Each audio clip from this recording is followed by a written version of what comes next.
सभी को नमस्कार। आज हमारी डिस्कशन का जो टॉपिक है वो है भारत की आकार और स्थिति। उसके बारे में आज हम डिस्कशन करेंगे।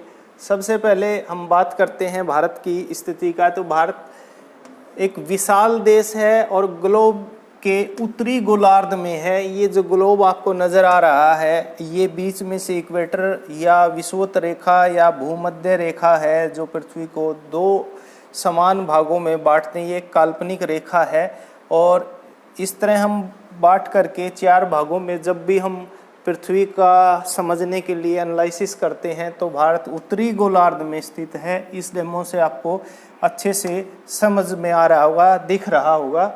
तो भारत की लोकेशन पे अगर हम बात करें तो भारत एशिया महाद्वीप का देश है। जैसा कि आप सभी को पता है कि वर्तमान समय में 7 महाद्वीप हैं।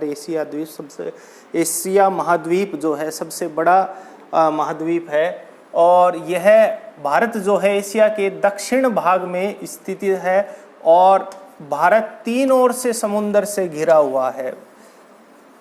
पूर्व में पश्चिम का हिस्सा और उत्तर का हिस्सा, इसलिए जो है भारत को प्रायद्वीप कहते हैं।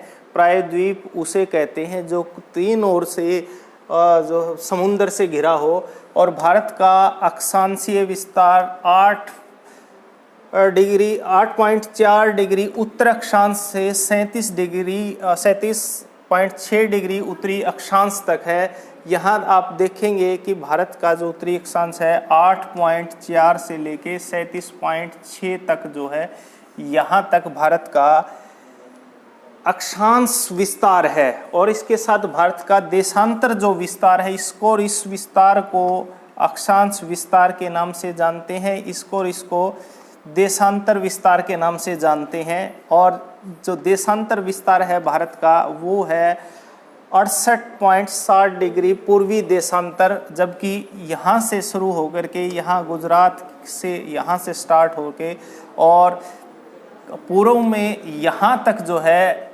97.25 डिग्री पूर्वी देशांतर है। पूर्वी देशांतर से पूर्वी देशांतर यहाँ तक। तो खास बात ये समझने की है कि भारत का जो अक्षांश और देशांतर विस्तार है, ये आपको याद रखने की ज़रूरत है कि भारत का जो उत्तरी अक्षांश है वो है 8.4 डिग्री से 37.6 डिग्री तक, और उत्तरी अक्षांश जो है और इसके साथ पूर्वी देशांतर जो है वो है 67.60 डिग्री से लेकर के 97.25 पूर्वी देशांतर तक। और भारत का पूरा जो जो क्षेत्रफल है वो है 32,87,263 वर्ग किलोमीटर है और क्षेत्रफल की दृष्टि से भारत का 7वां स्थान है और जनसंख्या की दृष्टि से चीन के बाद भारत का दूसरा स्थान है।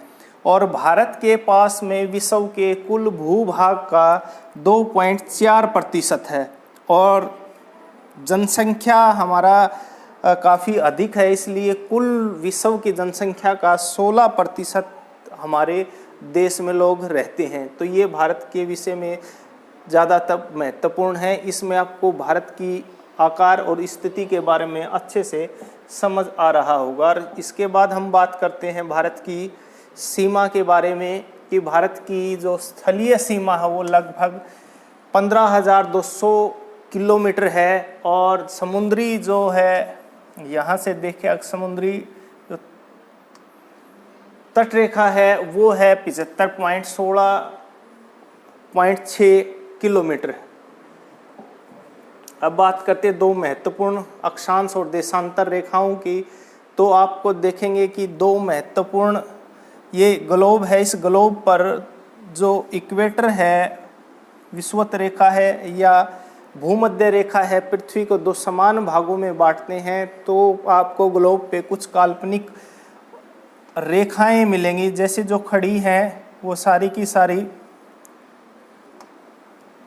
देशांतर रेखाएं हैं और जो ये टेढ़ी या पड़ी हुई हैं ये सारी की सारी अक्षांश रेखाएं हैं। इन दोनों का अपना महत्व है कौन सी रेखाएं जलवायु को बताती हैं, कौन सी देश के आकार को बताती हैं, उसके बारे में हम अब पढ़ेंगे। अब हम बात करते हैं कि उत्तरी ध्रुव और दक्षिण ध्रुव जो हैं, इसके दो पोल बिंदु हैं। ये उत्तरी ध्रुव हैं और ये दक्षिण ध्रुव हैं, दो बिंदु हैं। और एक ध्रुव से दूसरे ध्रुव को मिलाने वाली जो काल्पनिक रेखा है उसको देशांतर रेखाएं कहते हैं। ये जो एक बिंदु से दूसरे बिंदु के खड़ी रेखाएं हैं उनको देशांतर रेखाएं कहते हैं।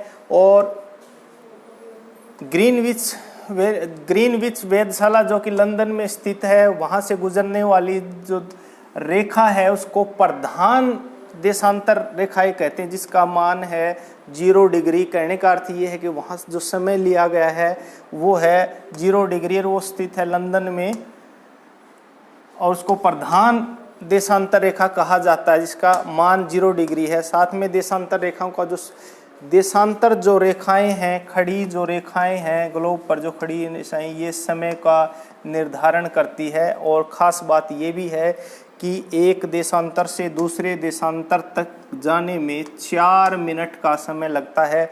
अगर किसी की लोकेशन में हम बात करें कि जैसे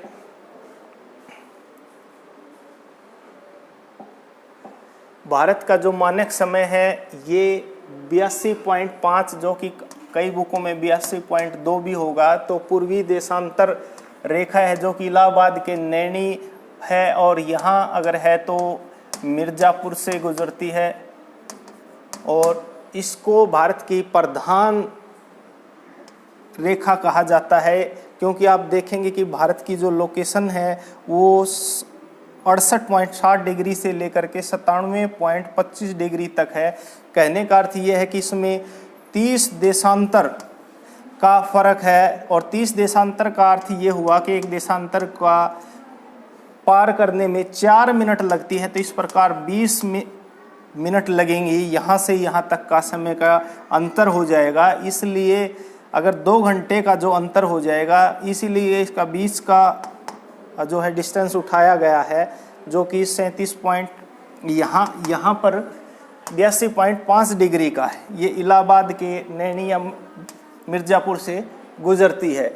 ग्रीनविच वैली के 180 डिग्री पूर्व में गोलार्ध में जो है 180 डिग्री पश्चिम तक जो है इसको पश्चिम गोलार्ध कहा जाता है। पृथ्वी की जो आकृति है वो है गोलाकार, और इसको 36 डिग्री में डिवाइड किया जाता है। 1 डिग्री को दूरी तय करने में 4 मिनट लगते हैं, जैसे हमने पहले डिस्कस किया था। तो पृथ्वी पश्चिम से पूर्व की ओर अपनी धुरी पर घूमती है। तय पूर्व में समय आगे होगा हमेशा ही, और पश्चिम का समय हमेशा ही पीछे होगा।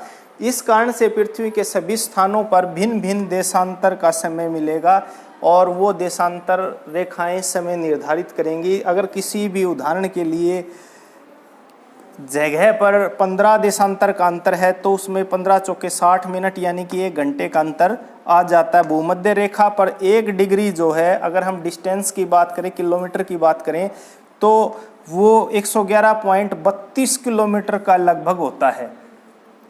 और ध्रुवों की ओर से यह दूरी जैसे जैसे ध्रुवों से यहाँ से ध्रुवों की ओर बढ़ेंगे तो ये घटती जाएगी, और नीचे भी अगर हम ध्रुवों की ओर जाएंगे तो ये दूरी है घटती जाएगी, क्योंकि भूमध्य रेखा पर सबसे अधिक लंबाई है, और ध्रुव पर जाकर के यह बिल्कुल शून्य हो जाती है। दोनों ध्रुव पर, उत्तर ध्रुव और दक्षिण ध्रुव पर यह शून्य हो जाती है।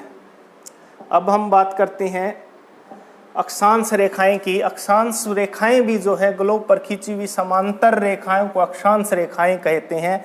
यानी कि पृथ्वी पर जो समांतर रेखाएं हैं, टेढ़ी लाइनें हैं, इनको अक्षांश रेखाएं कहते हैं। और यही अक्षांश रेखाएं जलवायु को बताती हैं। 0 डिग्री की उत्तर अक्षांश से भूमध्य रेखा कहलाती है। इक्वेटर जो है या विषुवत रेखा जो है ये, और यह पृथ्वी के केंद्र से गुजरती है भूमध्य रेखा, और पृथ्वी को 2 बराबर भागों में बांटते हैं, इसे विषुवत रेखा भी कहते हैं। भूमध्य रेखा पर दिन रात हमेशा ही बराबर होते हैं। यह भूमध्य रेखा के आसपास का जो है दिन रात हमेशा बराबर होंगे। भूमध्य रेखा से 0 डिग्री से 90 तक ऊपर जो है उत्तरी ध्रुव है और नीचे दक्षिणी ध्रुव है, ये उत्तरी गोलार्ध, और नीचे 90 डिग्री दक्षिण तक दक्षिणी गोलार्ध कहा जाता है।